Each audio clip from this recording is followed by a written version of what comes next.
Hola, me llamo Heather Tobar. Soy de Carolina del Norte. Me encanta cocinar y hacer ejercicio. Yo soy muy tímida y sensible alrededor de la gente que no sé. Tengo un corazón enorme que constituye para mi pequeño tamaño.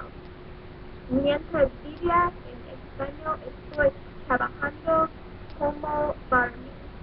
Antes de morirme en España, yo tendré que parar los quesos y llevar los quesos todos los días.